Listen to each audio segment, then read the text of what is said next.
Mais toujours est-il que dans mboka na biso c'est qui est comme privilège sur les Cambouezali même l'état même président de la République ceux qui balobi le catholique a bengi bango pour la réunion boy bango to bango à la kelele bango kende so biso église avait tout ba balongo kona binzami wana tout ça alors biso des autres awa bolane na télévision na France bakangi plus de 32 000 bana oyo bazaki abusé na basango 32 000 bin ba journaliste pour ça la ta émission nana vu privilège à cette émission que non kuna basango babimana bana mibali na bana basi babiza bango 32 000 enfants au bango babiza nana tombla ta musepe moké à ça ta émission à pamba mais ceux qui ont une église de réveil à ta moi na moka za kabisa na penser église de réveil mais le bino nyos bozu basinga ko sa ba émission bo moni ndenge nini pasteur wana kuna bo moni ndenge église de réveil mais oya basango 32 000 wana kana France o mokino bima combien qui ont été abusés nana lobeli yango. Bonjour, bienvenue sur notre chaîne Congo Télévision. Ils ont toujours ngai présentatrice Nabino et émission Gloria Kenge. Bobi kinazalaka wana toujours ko kita na cameraman ngai ko luka actualité ya mboka Congo to vanda kate to pema kate to tambola ka partout pona ko luka eloko nyonso ezoleka na mboka na biso Congo na wana mukolo lelo tozana kati ya UPN to kiti bongo ko luka pasteur Nabiso, pasteur Kiziamina Kibila, ou à Pesagape actualité, ce qui a lobby le comment quoi mboka, tout ma matali église et apportera un plus par la bino, bah attendre que à Congo français. Bonjour pasteur. Bonjour maman. Je s'appelle Koyamba Mukola Leluza bénédiction pour Nangai, pour na caméraman Nangai, pour na équipe Mumbaya Congo français. Merci mingi ndama pamola bino, ndama pamola Didi Pumba, tout ça. Apamula chaîne Nabino, merci beaucoup. Nandenge Boyoko Lukangai, de façon que to Kabola, Oyeza, Mituna Nabino. Merci beaucoup, pasteur. Pasteur, tolali tola mungi tomoni mwana mboka kone nanga mukambi ya seni. Tolali tola muki azo préparer élection ya ba gouverneur ya 14 province de Kinshasa, ba gouverneur wana yimta ko préparer élection wana. Tandis que toza déjà ko préparer beaucoup ya mwana mboka Denis Kadima. Par là okokolo bani moi. Non, c'est officiel parce que du fait que Denis Kadima a coda na fonction té nanga jusque là à sa fonction donc azo sala ba faire courante. C'est-à-dire que jusque là même Lelo va nommer ministre Lelo. Il y a le ministre va nommer le loi en fonction. Il fallait ça la remise et reprise pour que officiellement ça investi pour officiellement na poste na ye. Et ndenge moko na de konabiso nanga du fait que oyasika ba investir na noté président a sena ordonnance te lelo oyo yemuto na pouvoir organiser l'élection nyonso. Mais comment ça l'angote plus rapide pour y mon kwazana kati notre zonga lisusu pananga mais comment ça l'angote plus rapide que Denis a déjà nommé pour ça la mambunyo so directement et non makamususu nanga mtosa la tito zela ya za la confirmer nommé moi que par là et comment que lisusu minga mingi comment kota lisusu non il sera toujours ndengwana il sera toujours ndengwana bozo mona que tant que une élection président de la République va voter mbala mota banako kamba.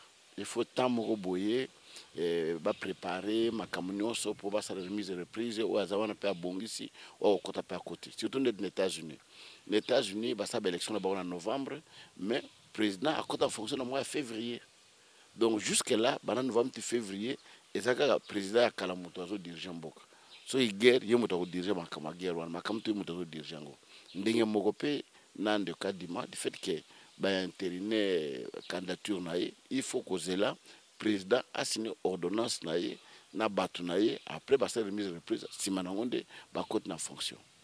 OK pasteur Tozoko basi kokoba tout le monde puis enterrement ya Denis Kadima na kati assemblée nationale bazaki 15 candidats ba retenir 12 en attendant tozela arrêté wana bima mais ma confession religieuse va accepter sauf que l'église catholique na mpandi nango mbilinga ezozala toujours bon bazomona ngo désordre bon balingi yete bon balingi candidat mususu et non yi par là okokolo banini pasteur. Non, ils sont normal là, ils sont normal dans le sens que et le connu c'est à unanimité. nena bandako mama olambe fumbwa après une bola fumbwa la ngali nanga pondo mais ilungo lo baté que muto na lingité c'est normal, c'est leur droit de protester mais si la majorité s'est dégagée bon on peut que quitter muto la majorité où ils allaient dégager parce que la charte na bango il faut trouver consensus et na consensus vous trouver te bokende ba élection et les élections ba bien que soit bokende ba élection déjà 6 personnes 6 confessions et là déjà si makadima atabaki na ba élection c'est-à-dire que dimanche nini a releka kaka. Alors je pense que voilà c'est tout ce que je peux dire à ce stade là. Yo lobi si confession wana exala kaka dimaleka mais côté na bango bilinga mbingeza parce que nalandaki pasteur moko na mokolo lobi na bosolo ba politique ekuta lobi alobi ba église catholique wana batelemelaka biso biso tonyokwami tosali ba église na biso totongi ba église na biso biso moko mais bango gouvernement sunga bango batu basunga bango ale batelemelaka balobelaka omoite ke bino pe bozala na se na bango mingi pourquoi puissance wana ekozala égalité na bino so bango batie abino pe kote fo bobunda eloko ni ezalaka peut-être pasteur mingi batangi te po bango bazwi batanga kotanga ou bien ezalaka nini. Non, il y a un problème l'État, le gouvernement congolais, il appelle ça un privilège. Surtout qu'il y a un vote. Catholique, on vote, voir moi, on peut voir moi.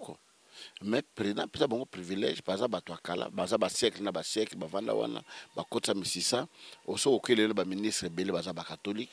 Baza kuna na kati okena ba institution ba catholique baza kuna na kati lelo oyo so évêque mo catholique bazo kotombola loko l'évêque l'état ozo enveloppe mbongo ozo na jipa ki opesa ye na biso begili reve ba père bisote et ça peut malamu l'état mona biloko ndengwana bino basunga bino te batalaka te bapesa bino baprivilège to baavantage ya kosungaka bino to bavandi ya mosusu namonaka dernièrement na période ya covid-19 tomonaki bapartenaire minene bandoya na bajupe bamituka ebele baremorka minene etondaka na bado ebele ende okendeka église catholique voire même musicien na biso Fally Ipupa na bureau na ye mobimba ezalaka na bado ebele basalaka bakendaka naoka na église catholique baconsidération wana baprivilège wana baavantage et pas na bino ba pasteur ezalaka te.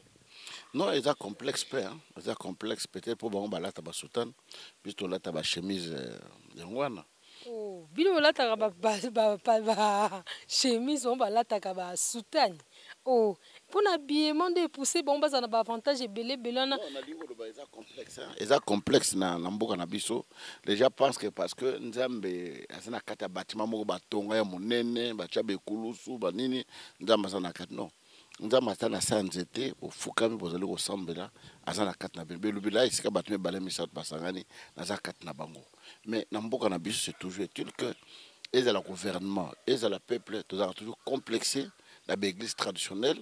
Tokana ki l'église wana nzamba vandi kuna na kati so ki kuna ndio kozwa so ki kuna ndio kopambolama mais non nzamba za isika nyos mudo lo sala nzambe kati na solo na kobanga ye akopambola mokobote pa na zambe mais toujours est-il que na mboka na biso c'est qui est comme privilège so likambo ezali même l'état même président de la république so ki ba le bible catholique a bengi bango pona réunion boy bango to bango za la kelele bango kende so biso église leve to ba balongo kuna binzambe wana tout ça alors biso pe siko to bango za position to bando za tsulu sima bato bazo bundisa pe bango pour pas que biso pe tozali bato tozapenda ba voix tozana bandi pe sima na biso bon batalaka te peut-être un moment désordre ezalaka na ba église na biso yo ya réveil po tomonaka na catholique na veni moko ekozala misusu na paroisse moko c'est tout mais na Kinshasa tokomona misusu na paroisse moko 5 églises réveil 7 8 peut-être batalaka moi désordre wana nde pusaka bango bapesa mokongo to bapasteur mingi mpe batangi te ou bien bamonaka ke basango ebele batanga bino botangi mingi te obi ezalaka nini wana.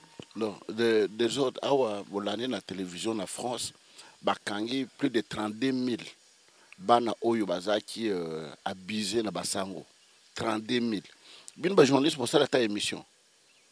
Nana vu privilège à cette émission que non kuna basango babimana bana mibali na bana basi babiza bango 32 000 enfants au bango babiza. Nana tombla ta mosepe moké à ça la émission à Pamba.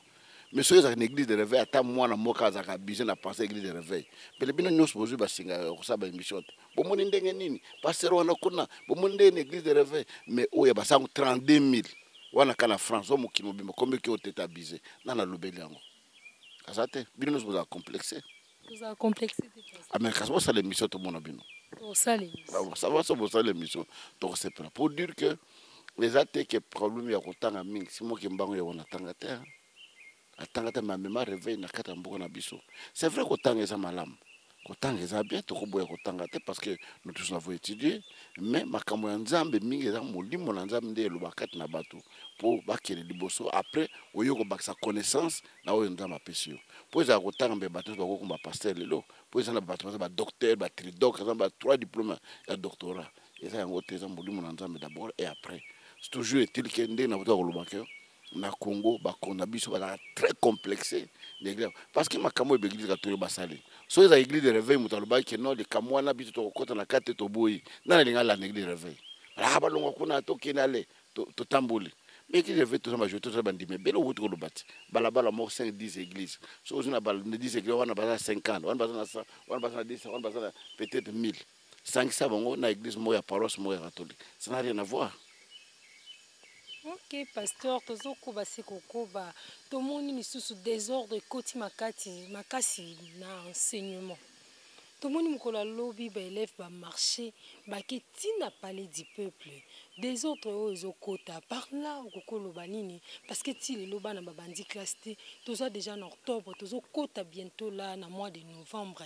Désordre mbilinga na enseignement par là okolo banini vraiment pasteur.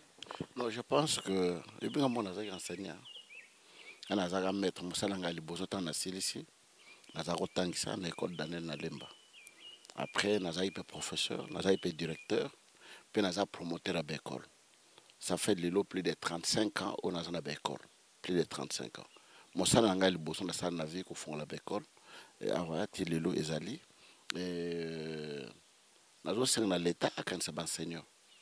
Batata wande pesi biso mayele lelo to bakotanga to bakokoma to bakozala bisika mo oyo toza lelo babakisi bango 40 000 francs 40 000 francs eza 20 dollars alors que badepute lelo bazalaki soki na 8 000 babakisi bango soki 4 000 dollars bakoma na 11 000 tala différence wana même 100 dollars même 50 dollars mpo bakobakisa baenseignant bato bazosenga eloko mingi ya makasi te so babakisa même 50 dollars même 100 dollars ça ira.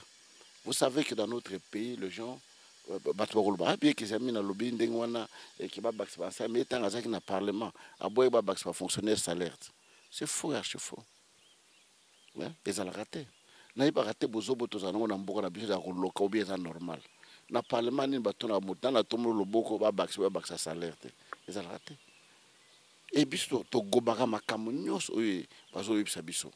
Moi j'étais un grand défenseur ya bafonctionnaire ya kata mboka na biso pour dire que il faut babakisa baenseignant mbongo mpo baenseignant nde bazosala biso tozala lelo babakisi badocteur babakisi baavocat bamagistrat babakisi mais mpo ani baenseignant ya primaire bakobakisa bango te ils ont droit. Mais balobi ministre akomi soki orevendiqué badroit na yo asanctionné yo ake kozwa ba NI atia bango wana est-ce que NI wana nouvelle unité wana akozalaka na besoin ya salaire na ye to ya prime na ye te parce que les enseignants azotangisa mwana akomisa mwana mokonzi ya lobi akamba pe ekolo na biso soki vraiment aza na bavaleur te na baconsidération te arevendiqué badroit na ye bosukokisa nde badroit na ye alebino bosanctionné par là kokolo banini. Non, ça ne sert pas. Les gens sont déshabillés Saint-Paul pour habiller Saint-Pierre. Pour ça, les locaux pour enseigner, on appelle les lots peut-être Bazangi, Bandimba, Kotaloup, pour revendiquer caca. Donc, il c'est souhaitable pour sur la pota, on doit être qui se tient le colo et à tout fina. Il faut sur la pota bien aux yeux qui se tiennent pour écangre.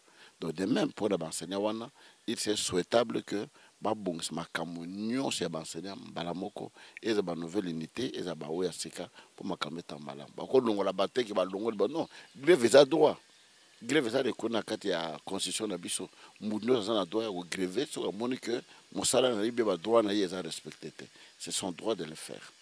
Ok, tozokoba sikokoba tomoni bana mboka batomboki bakoka lisusu te tracasserie routière bachauffeur baleli balembi bazonyokwama deux fois bazomituna est-ce que tracasserie ezosalama bambongo bazofuta wana bakanyaka wana ekendaka vraiment na kesi ya leta ou bien ekotaka na poche ya pesseur parce que balembi tracasserie leki mingi surtout na mikolo ya lelu bazokoka ti bazokoka te mosusu baza bapeur de famille ekomi mpo abima na ntongo abimi 5 heures ti 8 heures akimi na etrakasera avandi apres ma 18 heures ti 23 heures par là okokoloba nini kanyaka wana ekotaka na kesi ya leta ou bien ezosengaka bana Congo banyokwamaka bongo to bakokolandela wana tana bandenge mo te ke bataxe wana miso ezalaka ba 6 000 ba 4 000 mais soki mpe esalaka ngio na nzela ekomaka na valeur ya ba 30 000 50 000 100 000 francs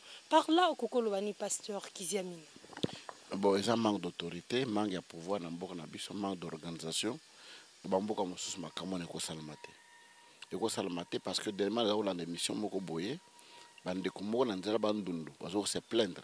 Banda ville à Kinshasa ti ville à Kikwit. Oza so na 10 barrières à 15 barrières na nzela. Pas barrière ba chani. On n'est pas dans un état de guerre. On a besoin de combien de sacs à foufou? 100 sacs. Sacs moko 1000 francs, 1000 francs, 1000 francs, 1000 francs. Vous même combien de passagers? 10 passagers, 2000 francs, 2000 francs.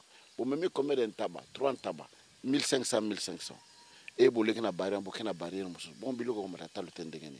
Parce que mon toyo côté capé, ou l'ingapé, matza, pour avoir peu moins intérêt naïe.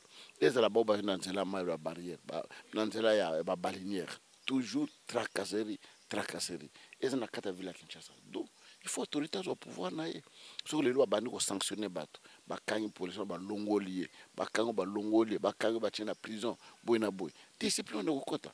Au moins attend musée, tant musée aïe, tant film vous avez na carte nanzela. Nous nous avons eu le mulongo. Congolais c'est d'abord mutu makasi. Congolais c'est têtu. Et on a au moins que Belgique et colonisé Congo, Burundi na Rwanda. Mais bakata maboka na bato Congo. Rwanda bakata bato maboko te, Burundi bakata bato maboko te parce que le Congolais est tellement têtu, surtout qu'il n'a pété bout to réussir bato na te. Il faut qu'il y ait une moins violence. Mais le droit de l'homme ce n'est pas gayant. Ils ont mal à monter au sabilo rande wana. Mais Congolais il faut comprendre, même la police na biso, il faut comprendre tracasserie wana et leki. Tout le monde a ngoti, to vivre dans des temps toujours qui ne boui. Nete technicien mo yaka pour ça la télévision, azozong ono tu sentir te. Côté ceinture, oui, c'est une infraction. Maintenant, on a taxi, c'est une ceinture. Ceinture des alliés. Baba mi tout connu sur la ceinture des alliés. Maintenant, non, il faut foutre 30 000. Eh, bon, il faut 30 000 bâtiments acquis. Ça ne sert pas. Donc, pour dire que vraiment, tracasserie, l'équipe est belé, et l'équipe est belé. Bon, qui n'a pas revendiqué? Bon, tracasserie, l'équipe, bon, une semaine, bisous, tu retamboulaté. Bon, le Rwandais, bon, retamboul. Et aujourd'hui, ça va être dans mon long. Mais si on veut tamboula te ba muso lelo ba ko bimana mitoko na bango bonga na reliate o boina bon non on considère force te il faut pas décider pas au destin na bango na maboko pour que makambe changer. Ok pasteur to comme na biso ko chité to moni mbine ngambi ngezo de kana internet to vandaka mowe na biso la sœur Marie Misamu o jitin ko salela nzambe tant ebele na vie na mobimba toyebaka bota mwana moko na kombo ya Hit Misamu membinga mbingo ezoleka banungu tongo pokwa il paraît que sœur na biso Marie Misamu abota na pasteur moko na mboka na biso ya Kinshasa mwana ana aza déjà na 15 ans mwana ana aza ya mobali aza na Belgique précisément na Liège par là okokolobani parce que mowe biso toyebaka ke na nzembo na ye tondo bikisama tondo pamboma azaki suivi partout dans le monde partout ba église nyonso bando benga ye abetaka partout mais siko tokomoka ba témoignage ya bongo ezosala biso ba misusu pasi ezobungisa biso na makambo mosusu par là okokolobani pasteur. Bon, Marie Misamu azaki ange azaki moto nous avons des défauts, nous avons des faiblesses, les vie privée, moi ça ne me dit absolument rien. Soit à Botaki 3, Botaki 4, à Botaki Moko, Italie, Italie, les vie privée. Et pourquoi moi je veux entrer dans le détail à vie Marie Misamu? D'abord, moi je ne sais pas si c'est vrai ou faux parce que les camarades n'ont pas été, tous les camarades n'ont été, les camarades n'ont pas été, donc, biloko wana na kota ngote. Ebongo ba discussion po to komoko na suka Bon, bah, rancune, pas bah, ça, l'ensemble, qu'on discute, qu'on pèse na réponse à mangala. Oh, on a le bain en abou, ngapé na leki na répondre ebo. Oh, on a lenga na loba ki boy, ngapé na zungi si boy. Au moins, tu que par là, biso banzimi, et comme ko ça la biso passi. Ceux qui basala nzambe boza na ba droit ba réponse boy lobby boy ngapi na loki na répondre boy bobo maramoto te mon ba nungu ya internet c'est mususu wa répondre na mateya wa répondre na émission ezo pesa biso bandimi pasi par là okokolo banini poto komi ko chiter na biso eza songi na bino ba journaliste songi na biso te songi na bino ya biso te tant oya ozotuna mituno lingo timula tout ça yango wana mais pour moi je pense que un homme de Dieu autosali, il faut tous la cohérent dans malobana biso. Ça ne sert pas. Ou à lobby, ou à zongisi, ou à lobby, ou à zongisi, tout ça. Les hommes biso ne s'y cambote. Nous avons exemple mais basango boto le bawa. Basango belé basala badega. Basango belé babota. Boyebi yango. 4 à 5 oui. Mais boyo kangote. Boyo kangote, c'est là où je te rejoins que batanga tellement belé. Mais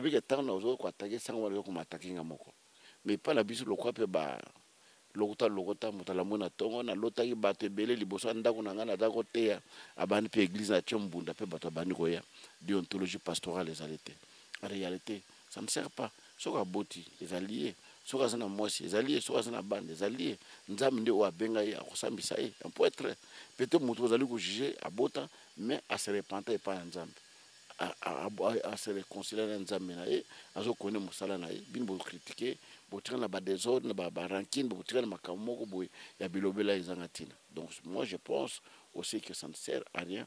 Il faut tout tirer à la droite, tout est le bon Nzambe, ba toi bikisa manque to ko de fidélité na makambo izangatina.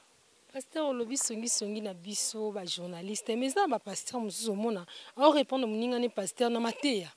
Na mateya te abokeli mwandika répondre mo maloba moi te kezo sala bien te pasteur ana mususu aleka ki aloba ki on a émission mais on a mususu aleki aboki ndika na prêchoir en plein culte moi te kezo sala bien te poto komi na suka papa liloba suka non na oyebso ke bato ba benga mai pa na Nzambe te parce que un pasteur tant de tellement la chair tout ça pour bato ba te ma le bana ba répondre ba jeton te ma commandé wana te mutu abenga me pa na Nzambe oza ko na possibilité ya ko utiliser cher pour au bois ka ba jeton bo sa lokmo boy banga cher wana ndenge za place wana donc pour moi je ne le ferai jamais de ma vie pour bato ba yiwana ba yoko yoka mutu wana te bazana besoin mutu wana te ba yoko yoka le bana Nzambe te bon le bana Nzambe mais ça ne sert pas makamuna bino ya ko non so ça problème na muninga no lukaye bo solo na ye so limpo le kana tevende ngaleka ki le kamena cherte la cher wana na ko autoriser ngote.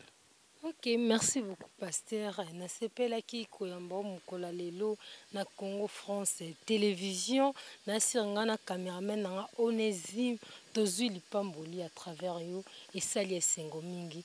Merci beaucoup pasteur. À Pambola Pebino, merci beaucoup. Merci na France Télévision. Nzamba Pambola Pebino. Merci Miki. Merci pasteur.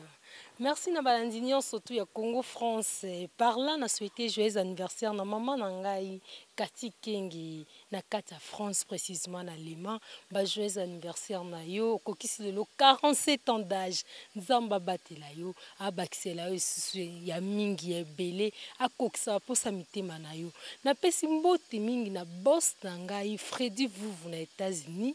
Mbote mingi na terre promise Israël Chimanga na kata États-Unis mbote mingi belebe na famille Kenge Mobimba Kati Kenge lisusu mbote na yo Patricia Lova ba mbote belebele Naomi Kenge mwasi ya batu ya boss na ngai Blaise Madiamanima mbote na Julie Kenge mona billard de luxe wala tsaka gloire ya Kenge kitoko ba mbote belé na yo mbote na ba nyonso bazaki liboso ya tando wiki ya Congo France télévision. Merci, à la prochaine fois. Bye. Congo France.